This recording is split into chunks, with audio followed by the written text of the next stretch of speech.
Hello students of class 12 আমরা last ভিডিওতে ধারকত্ব অর্থাৎ ধারকত্ব চ্যাপ্টারে আমরা সমান্তরাল পাত ধারকের ধারকত্ব নিয়ে আলোচনা করেছি এবং সেখানে আমরা লক্ষ্য করেছি যে যদি বায়ু মাধ্যম ধরে করি তাহলে ধারকত্বের যেটা মান সমান্তরাল পাত ধারকের ক্ষেত্রে সেটা হচ্ছে c epsilon 0 alpha by d। যদি অন্য কোনো মাধ্যম হয় অর্থাৎ অন্য কোনো পরাবৈদ্যুতিক মাধ্যম হয় অর্থাৎ পরাবিদ্যুৎ হয় তখন এটা k এখানে আসবে পরাবৈদ্যুতিক ধ্রুবক। এবার যেটা আমরা আলোচনা করব দুটো খুব গুরুত্বপূর্ণ জিনিস, সেটা হচ্ছে যে তড়িৎ ক্ষেত্রে কি পরিমাণ শক্তি ঘনত্ব থাকে। শক্তি ঘনত্ব মানে হচ্ছে একক আয়তনে কতটা পরিমাণ শক্তি সঞ্চিত হয়ে রয়েছে। তো যেহেতু এখানে তড়িৎ ক্ষেত্রের কথা বলা হচ্ছে তার মানে আমরা এখানে অবশ্যই তড়িৎ ক্ষেত্রের জন্য অর্থাৎ তড়িৎ ক্ষেত্রের জনিত শক্তিটা বলতে চাইছি। তো সেইটা আমরা কিভাবে বের করব না, এর জন্য একটা সিম্পল ক্যালকুলেশনই আমরা করতে পারবো, বেশিও নয়, ছোটখাটো একটা ক্যালকুলেশন করলেই হবে। ধরো আমি পাতটাকে জেনে শুনে এরকমই ধরলাম যাতে করে আমি তলগুলো বোঝাতে পারি। তো সাপোজ ধরো এরকম টাইপের, এরকম। তো এই যে পাতটা আমি জাস্ট ইমাজিন করছি আর কি, যদি আমরা এটাকে আরো ভালো করে বুঝতে চাই।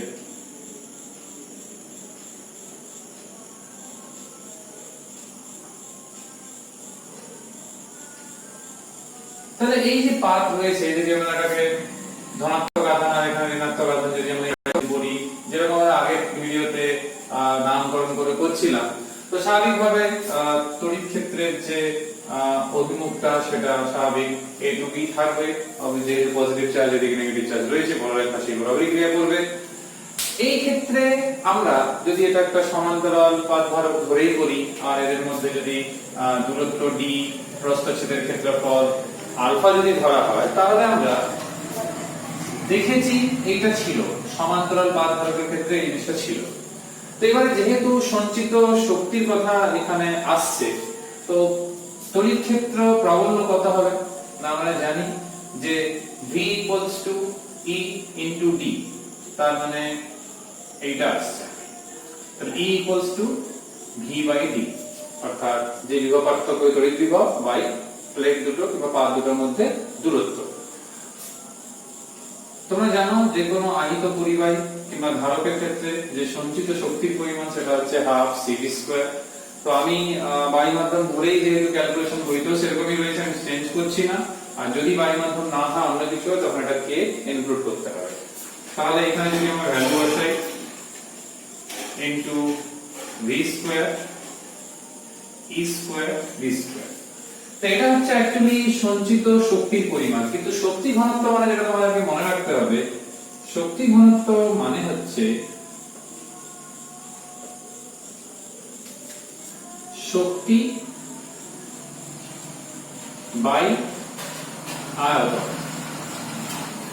যদি আমরা এখানে মাত্রাও বের করে দেখি, এটা যদি স্মল ইউ দিয়ে ডিনোট করি, তাহলে শক্তির মাত্রা তোমরা জানো mL² (e⁻²), যেহেতু আমরা শক্তি মানে কৃতকার্য দিয়ে পরিমাপ করা হয়, আর আয়তন হচ্ছে L3।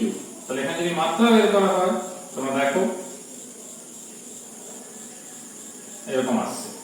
তো এইখানে যে মাত্রাটা তোমরা বইতেও দেখবে এরকম মাত্রা রয়েছে একদম নিচের দিকে। তো এবার প্রশ্ন হচ্ছে তাহলে আমরা শক্তি ঘনত্ব কি করে বের করব? না, শক্তি তো বের করা আছে, তাহলে শক্তি ঘনত্ব হবে U/v। v মানে আমি এখানে বলতে চাইছি না এই v কথা, v মানে আমি বলতে চাইছি আয়তনের কথা। তো আয়তন কত হবে এই ক্ষেত্রে না, প্রস্থচ্ছেদের ক্ষেত্রফল আলফা আর এদের মধ্যে যে ডিসটেন্স সেটা হচ্ছে d। তাহলে আয়তন হবে প্রস্থচ্ছেদের ক্ষেত্রফল ইনটু ডিসটেন্স, সেই জন্য আমরা এখানে আলফা d দিয়ে ডিভাইড করব। তাহলে এখানে কত আসবে, half epsilon 0 alpha by d into e²/d²। So এখান থেকে আমরা যেটা এক্সপ্রেশন পাচ্ছি সেটা হচ্ছে d একটা কাটছে, তাহলে হাফ epsilon 0। এইখানে একটা কথা আমার বলার রয়েছে, দেখো এইখানে একটা d, এইখানে একটা d রয়েছে, দেখো তো একটা d থাকছে, তো সেই d আর নিচে আরেকটা d ছিল এখানে দেখো, তো সেইটাকে আমরা এখানে লিখব। তাহলে দেখো আলফাও কেটে যাচ্ছে, ডিও কেটে যাচ্ছে, তার মানে শুধুমাত্র পড়ে থাকছে হাফ epsilon 0 e²। এইটাই হচ্ছে শক্তি ঘনত্বের রাশিমালা। যদি এটা অন্য মাধ্যম হয় বায়ু মাধ্যম ছাড়া, তখন epsilon 0 এর জায়গায় আমরা এপসিলন লিখব, অথবা বইতে লেখা রয়েছে, ড্র করে রয়েছে পেজ নাম্বার 144 পেজে, সেইভাবেই লিখবে। নিচের অংশগুলো না লিখলেও হবে।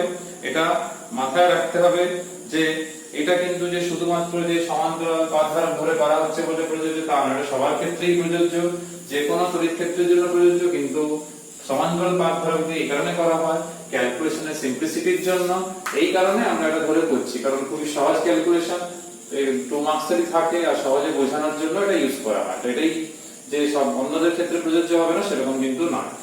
এই সমান্তরাল পাত ধারক থেকে একটা প্রশ্ন মনে পড়লো যেটা খুবই গুরুত্বপূর্ণ পরীক্ষাতে, যে এই সমান্তরাল পাত ধারকের ক্ষেত্রে সাপোজ ধরো এরকম যদি আমি ধরি এটাকে যদি গ্রাউন্ড করা হয়, এরকম যদি আমরা ধরে থাকি, তো একটা পাত আরেকটা পাতকে যে বল দিয়ে আকর্ষণ করবে, যেহেতু পজিটিভ নেগেটিভ ব্যাপার রয়েছে, তো সেই আকর্ষণ বলের মানটা কিন্তু পরীক্ষাতে জিজ্ঞেস করে। এবার তোমরা ভালো করেই জানো যে আমি কিউ আধান ধরি, এটা যদি মাইনাস কিউ আধান ধরি, তাহলে বল কিন্তু সে কিউ ইনটু ই হবে। এবার প্রশ্ন দাঁড়িয়ে যায় যে F equals to q into e তো হবেই, আবার কিউ সমান যদি আমরা ধরি তাহলে সিগমা ইনটু আলফা তো হবে। এবার প্রশ্ন হলো ই, যে ইটা কত হবে। এই ক্যাপিটাল ই এর মান উপরে সবকিছু নির্ভর করছে। তো তোমরা বুঝতেই পারছো এই পাতটা যেহেতু ভূমির সঙ্গে যুক্ত রয়েছে তাহলে বিভক্ত শূন্য থাকছেই। তাহলে এমনি যদি আমরা সমতল পাতের জন্য যদি এক্সপ্রেশন দেখি, আমরা কিন্তু এরকম এক্সপ্রেশন কিন্তু দেখেছি এমনি বায়ুমণ্ডলে। তোমাদের আমি বলবো একটু তোমাদের টেক্সট বই অর্থাৎ ছায়া প্রকাশনী বই হটসে ডাক নাম্বারটা বলে রাখলে তোমাদের পড়তে সুবিধা হবে। পেজ নাম্বার 163, পেজ নাম্বার 163 তে লক্ষ্য করে দেখবে 20 দাগ, এটা সেই প্রশ্ন সেখানে করে দেওয়া রয়েছে। এটা খুবই গুরুত্বপূর্ণ বলে আমি আলোচনা করছি। তো এই এক্সপ্রেশনটা আছে দেখো, আবার সিগমা সমান কি হয় না কিউ বাই আলফা, তাহলে এখান থেকে আমরা কিউ বাই 2 আলফা এপসিলন 0, তো এটাকে যদি আমরা এখানে বসিয়ে দিই তাহলে এর সমান কত, সিগমা ছিল, তো সিগমা এখানে যে কিউ আছে তার জায়গায় আমরা লিখব সিগমা আলফা আর কিউ বাই 2 আলফা এপসিলন 0। তো আলফা কেটে গেলে যেটা আমরা পাচ্ছি, এখানে একটা কিউটা লিখে এখানে কিউটা সরিয়ে লাভ হচ্ছে না কারণ সিগমা চলে আসছে, তো ওইজন্য আমরা কাজ করব কিউটাকে অ্যাজ ইট ইজ রেখে দিই, তাতেই সুবিধা হবে আমাদের। তাহলে Q square by 2 alpha epsilon 0, কারণ হচ্ছে f সমান কিউ ই তে যেহেতু আমরা কিউ কে ট্রান্সফার করে নিয়েছি ওইজন্য কিউ কে ট্রান্সফার করলে গুণ করতে সমস্যা হবে, তো সেই জন্য কিউ স্কয়ারে টামে রাখলাম। যদি অঙ্কতে কিউ স্কয়ারের ভ্যালু না থাকে, সিগমার ভ্যালু থাকে, তাহলে কোনো অসুবিধা নেই, তোমরা জানো কিউ সমান সিগমা ইনটু আলফা, তো অসুবিধা কিছু হবে না, এক্সপ্রেশন এটাই কিন্তু আসবে। তো এই গেল এখানে। আর তোমাদের এবারে উদাহরণের অঙ্ক রয়েছে 145 পেজ থেকে 147 পেজ অবধি, মোট 12টা অঙ্ক রয়েছে। তো আমি বলবো তোমরা 9 দাগ বাদে বাকি সব অঙ্কগুলো দেখলে ভালো হয়। ইভেন 8টাও দেখতে বলবো, 8টা হয়তো বড় কিন্তু পাটে পাটে প্রশ্ন আছে, তোমার পাট প্রশ্ন হতে পারে। তো উদাহরণ অঙ্কগুলো ভালো করে না করার জন্য যখন প্রশ্নবিদ্যা টেস্ট পেপার বিভিন্ন র্যাপিড টেস্ট প্রশ্নগুলো করবে তখন কিন্তু অনেক সমস্যার সম্মুখীন হবে। এই জন্য বলবো উদাহরণ ভালো করে করবে, তারপরে এক্সারসাইজ করবে, তারপরে প্রশ্নবিদ্যা কিংবা টেস্ট পেপার। তো ধাপগুলো যদি ফলো না করো, স্কিপ যদি করো, তাহলে কিন্তু ভালো রেজাল্ট কিন্তু হবে না, এটা একটু মাথায় রেখো। এবার আমরা একটু আলোচনা করে নিই যেটা আমাদের টেক্সট বইতে নেই কিন্তু সাঁতরাতে রয়েছে। যাদের সাঁতরার বই রয়েছে তাদের আমি পেজ নাম্বার বলছি রেফারেন্সের জন্য। 106 পেজে এবং 107 এর নিচে কিংবা 108 পেজে রয়েছে যে যদি কোনো গোলীয় থাকে অর্থাৎ সমকেন্দ্রিক, ধরো এরকম, ধরো এর ব্যাসার্ধ a আর এর ব্যাসার্ধ b, বাইরের যে গোলকটা আছে তাকে গ্রাউন্ড করে দেওয়া হয়েছে, আর একে সাপোজ দেওয়া হলো কিউ আধান, থেকে যদি কিউ আধান দেওয়া হয় বড় গোলকের ভেতর পৃষ্ঠে স্বাভাবিক একটা মাইনাস কিউ আধান পাওয়া যাবে, আবিষ্কার হবে।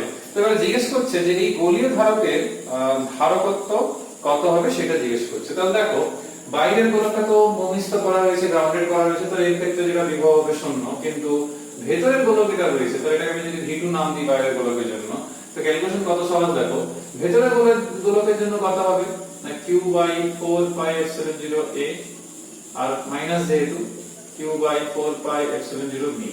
সো ইজিলি আমরা একটা এক্সপ্রেশন এখানে কমন নিয়ে পেয়ে গেলাম। এবারে v মানে হয় v1 v2, তো তার মান এই মানটাই লিখে দেব, ঠিক আছে। তাহলে কিউ সমান কত না সিবি। তো আমরা স্মল কিউ ধরেছি, তাহলে স্মল কিউ লিখতে হবে। তাহলে সি ইকুয়ালস টু পাওয়া গেল কিউ বাই ভি। তো কিউ তো অ্যাজ ইট ইজ লিখতেই হবে আমাদের, আর এখানে একটা Q by 4 pi epsilon 0 1 by a 1 by b। তাহলে দেখো কিউ কিউ কেটে গেল। এবার আমরা এলসিএম ও করব। তো সেই জন্য দেখো এলসিএম করার পর কি আসছে 4 pi epsilon 0 ab by b minus a। তো বইতেও দেখো এরকম একটা এক্সপ্রেশন রয়েছে। আর বাই মাধ্যম বলে আমি করেছি, যদি বাই মাধ্যম না হয় তাহলে এই যেখানে যেখানে এপসিলন 0 ছিল তার জায়গায় k এপসিলন 0 করে দিতে হবে। তো এটা জাস্ট আমাদের হেন্স দিয়ে রাখলাম, কেউ চাইলে করতে পারো, কোনোদিনই এসএসসি আসেনি, কিন্তু টেস্ট পেপারগুলোতে প্রশ্ন থাকে, এখন না হলেও পরে একটু দেখতে হবে, সেই জন্য বললাম। কিন্তু যদি বেলনাকার হয়, ধরো এরকম টাইপের সমকেন্দ্রিক চোঙ, তো তার ক্ষেত্রে যেটা প্রবলেম হচ্ছে কি, মানে আমরা সরাসরি বের করতে একটু প্রবলেম দাঁড়াবে। তার কারণ হচ্ছে এই ক্ষেত্রে আমাদের গাউসীয় তল কল্পনা করে করতে হবে। অর্থাৎ তোমরা গাউসের উপপাদ্য যখন পড়েছিলে তড়িৎ ক্ষেত্র চ্যাপ্টারে, তখন এটা তোমরা লক্ষ্য করে দেখেছো। যদি আমি বায়ু মাধ্যম ধরেই করি, তো স্বাভাবিক এখানে একটা এল দৈর্ঘ্য, তার রৈখিক ঘনত্ব একটা থাকবে ল্যামডা। তো এখান থেকে যদি আমরা গাউসের উপপাদ্য প্রয়োগ করি, তোমরা বইতে দেখতে পারো 107 পেজে 108 পেজে ক্যালকুলেশন রয়েছে, 107 পেজে হেডিংটা রয়েছে। তো এখানে যদি আমরা এরকম ভ্যালু গুলো পুট করে দিই, তাহলে দেখো তড়িৎ ক্ষেত্র প্রবণতাটা আগে সবচেয়ে আগে বের করতে হবে। তো এটা বের করলে কিউ কত না ল্যামডা সমান হয় কিউ বাই এল। তো কিউ হচ্ছে ল্যামডা এল, তাহলে lambda L by 2 pi R L epsilon naught. তো এখান থেকে ল্যামডা পাওয়া গেল, তাহলে 2 পাই, এখান থেকে এল কেটে গেল 2 পাই এপসিলন নট আর। তো এরকম একটা এক্সপ্রেশন যাদের বই রয়েছে তারাও দেখতে পারো, এরকম একটা এক্সপ্রেশন কিন্তু আমাদের পাওয়া যাচ্ছে। এটা কিন্তু তড়িৎ ক্ষেত্র প্রবলের এক্সপ্রেশন। প্রবলেমটা হচ্ছে কি, সাপোজ ধরো এর ব্যাসার্ধ a আর এই বড়টার ব্যাসার্ধ হচ্ছে ক্যাপিটাল B। তো এই যে তড়িৎ ক্ষেত্র প্রবলটা আমরা পেলাম, সেখান থেকে আমাদেরকে বের করতে হবে সেটা হচ্ছে বিভব পার্থক্য। কারণ বিভব পার্থক্য না বের করতে পারলে আমরা কিন্তু c বের করতে পারবো না, কারণ c সমান হচ্ছে q বাই v।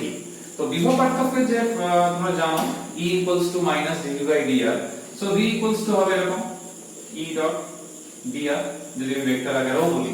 তো এই যে E dot dr, তো এইখানে যদি মান নিই তার ভেক্টর চিহ্ন না দিলেও হবে যদি মান নেওয়া হয়। তো এইখানে স্বাভাবিকভাবে বাইরে থেকে ভেতরে নিতে হবে b থেকে a। তো এখানে একটু সমাকলন করতে হবে তোমাদের। E এর মানের মধ্যে যেগুলো ধ্রুবক পদ সেগুলোকে বাইরে নিয়ে চলে আসবো আমরা। তাহলে dr b to a আর এখানে বাই একটা r। তো dx by x এর কি হয় ln x হয়। তো এখানে dr by r, তার মানে এখানে পাবো আমরা, এটা মাইনাস ছিল। So lambda l 2 pi epsilon 0 ln b by a। এই যে এক্সপ্রেশন আছে, তোমরা বইগুলোতে যদি এক্সপ্রেশন দেখো তো একই জিনিসই আছে, কিন্তু যেটা ডিফারেন্সটা হচ্ছে আমাদের একটা ভুলে আমাদের একটা l লেখা হয়ে গেছে, l তো ছিল না, সরি l তো ছিল না, তো আমাদের ল্যামডাই ছিল। তো lambda by 2 pi epsilon naught ln b by a। যদি এটা শূন্য মাধ্যম কিংবা বাই মাধ্যম না হয়, যদি কোনো পরাবৈদ্যুতিক মাধ্যম হয়, তখন কাজ করতে হবে এপসিলন 0 এর জায়গায় তোমাদের যেটা লিখতে হবে, যেটা আমি আগেও বলেছি k এপসিলন 0। তোমরা সেটা চেঞ্জ করে নেবে, কারণ বারবার একই জিনিস আসছে, আমি আর বলছি না। কিন্তু জিজ্ঞেস করেছে কি যে ধারকটির ধারকত্ব কত হবে। তো ধারকটির ধারকত্ব যদি বের করতে হয়, তোমরা এখানে এখনই ফর্মুলা লিখেছিলে যে c ইকুয়ালস টু হচ্ছে q বাই v। v তোমরা পেয়ে গেছো এখানে দেখো। তাহলে c ইকুয়ালস টু q যদি হয়, q কত হয় ল্যামডা ইনটু l। তাহলে এখানে মান বসাও lambda by 2 pi epsilon naught ln b by a। এই যে এক্সপ্রেশনটা আমরা লিখলাম, এখানে ল্যামডা তো এমনি বাদ চলেই যাচ্ছে, তাহলে কি আসছে 2 pi epsilon naught l by ln b by a, অর্থাৎ ln b বাই a, অর্থাৎ log বেস e। তো এই এক্সপ্রেশন বইতেও দেখাও একই এক্সপ্রেশন থাকছে, শুধুমাত্র একটা কথা বলবো, তাহলে ln না লিখে লিখছে log বেস e, একই ব্যাপার। আর শূন্য মাধ্যম, সরি বায়ু মাধ্যমে বলা ভালো হবে। যদি বায়ু মাধ্যম না থেকে যদি থাকে কোন পরাবিদ্যুৎ, তাহলে কাজ করতে হবে অঙ্গতে যদি থাকে সেখানে k এপসিলন 0, অর্থাৎ এই এপসিলন নট এর জায়গায় আমি যেটা বারবার বলছি k এপসিলন নট দিয়ে রিপ্লেস করতে হবে। তো এখানে আলোচনা শেষ করছি।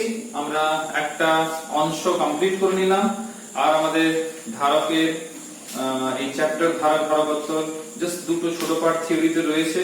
তো আশা করি আমরা নেক্সট দুটো ভিডিওতে থিওরি পার্টটা সেরে নেবো, তারপরে আমরা ইম্পর্টেন্ট ফর্মুলা এমসিকিউ নিয়ে আলোচনা করব। সবাই সুস্থ থাকবে, ভালো থাকবে। তবে ছায়া সাতটা দুটো বই একসঙ্গে ইউটিলাইজ করতে পারো। আর যদি কোনো একটা বইও থাকে কোনো সমস্যা নেই, দুটো বই যথেষ্ট তথ্য সম্পন্ন রয়েছে।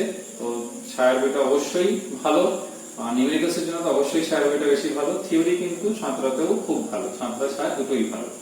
তো আমরা আলোচনা এখানে শেষ করছি। পরের ভিডিওতে আমরা পরের টপিক অর্থাৎ ধারকের শ্রেণী এবং সমান্তরাল সমবায় রয়েছে, তারপরে ধারকের শক্তি নিয়ে আবার রয়েছে। তো নেক্সট দুটো ভিডিওতে সেটা আলোচনা করব। নেক্সট ভিডিওতে আবার দেখা হচ্ছে। Till then, by.